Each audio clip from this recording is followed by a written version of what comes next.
भारत की अर्थव्यवस्था को लेकर एक बड़ी और सकारात्मक खबर सामने आई है। ऐसे समय में जब दुनिया की कई बड़ी अर्थव्यवस्थाएं धीमी पड़ती दिखाई दे रही हैं, भारत ने एक बार फिर साबित किया है कि वो वैश्विक आर्थिक मंच पर सबसे मजबूत खिलाड़ियों में शामिल है।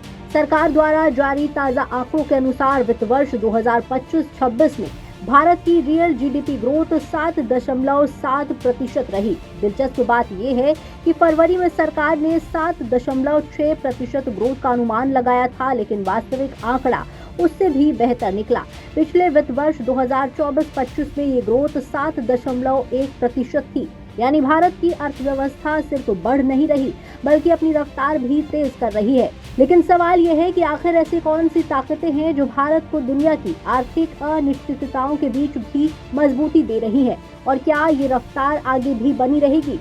यही इस पूरी कहानी का सबसे महत्वपूर्ण पहलू है। दुनिया में जारी भू राजनीतिक तनाव, सप्लाई चेन की चुनौतियां, महंगाई का दबाव और वैश्विक मांग में कमजोरी जैसी परिस्थितियों के बावजूद भारत का प्रदर्शन ये संकेत देता है कि घरेलू मांग, निवेश और सेवा क्षेत्र अभी भी अर्थव्यवस्था की मजबूत रीढ़ बने हुए है।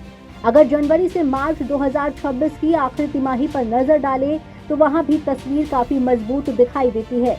इस दौरान भारत की जीडीपी ग्रोथ 7.8% दर्ज की गई है।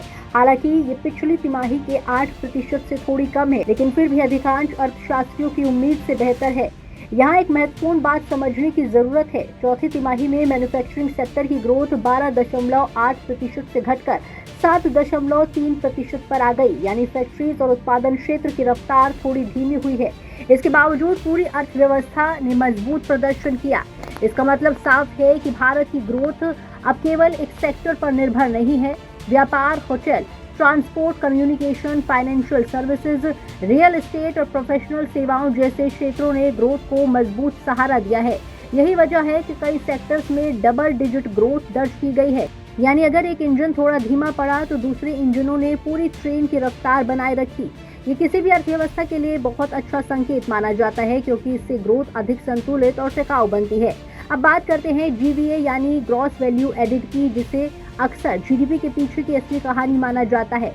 वित्त वर्ष 2025-26 में जीवीए ग्रोथ 7.9% रही है और चौथी तिमाही में भी ये 7.9% पर कायम रही।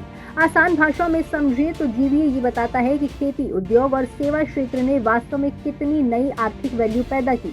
आंकड़े बताते हैं कि प्राइमरी सेक्टर यानी कृषि और मत्स्य पालन में 3.2% की वृद्धि हुई, जबकि सेकेंडरी सेक्टर में 8.8% और सर्विस सेक्टर में 9.3% की शानदार ग्रोथ दर्ज की गई। इसके अलावा प्राइवेट फाइनल कंजप्शन एक्सपेंडिचर यानी आम लोगों के खर्च और ग्रॉस फिक्स्ड कैपिटल फॉर्मेशन यानी निवेश दोनों में 7.5% से ज्यादा की बढ़ोतरी हुई है। इसका मतलब है कि लोग खर्च भी कर रहे हैं और कंपनियां निवेश भी कर रही हैं। किसी भी अर्थव्यवस्था के लिए यही दो सबसे बड़े ग्रोथ इंजन होते हैं। यही कारण है कि सरकार और आर्थिक विशेषज्ञ इन आंकड़ों को भारत की आर्थिक मजबूती का संकेत मान रहे हैं।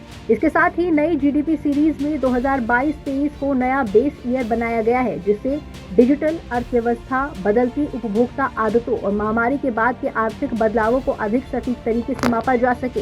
लेकिन तस्वीर का दूसरा पहलू भी उतना ही महत्वपूर्ण है। जहां एक तरफ 7.7% की ग्रोथ उत्साह बढ़ा रही है, वहीं दूसरी तरफ भारतीय रिजर्व बैंक ने वित्त वर्ष 2026-27 के लिए जीडीपी ग्रोथ अनुमान को 6.9% से घटाकर 6.6% कर दिया है। सवाल उठता है कि अगर अर्थव्यवस्था इतनी मजबूत है तो आरबीआई थोड़ा सतर्क क्यों दिखाई दे रहा है? इसका जवाब वैश्विक परिस्थितियों में छिपा है। दुनिया भर में आर्थिक अनिश्चितता, व्यापारिक तनाव, ऊर्जा कीमतों में उतार चढ़ाव और अंतर्राष्ट्रीय मांग में संभावित कमजोरी जैसे जोखिम अभी भी मौजूद है।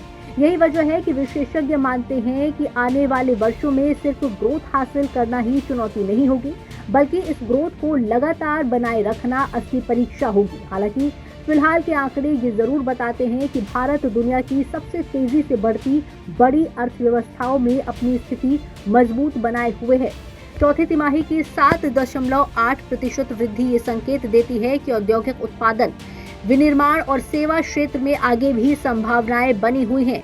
इसलिए आज सबसे बड़ा सवाल ये नहीं है कि भारत की अर्थव्यवस्था बढ़ रही है या नहीं, बल्कि ये है कि क्या भारत इस गति को अगले 5 से 10 वर्षों तक कायम रख पाएगा। अगर इसका जवाब हाँ है तो भारत केवल एक बड़ी अर्थव्यवस्था नहीं बल्कि दुनिया की आर्थिक शक्ति बनने की दिशा में तेजी से आगे बढ़ रहा है। ब्यूरो रिपोर्ट, जी मीडिया।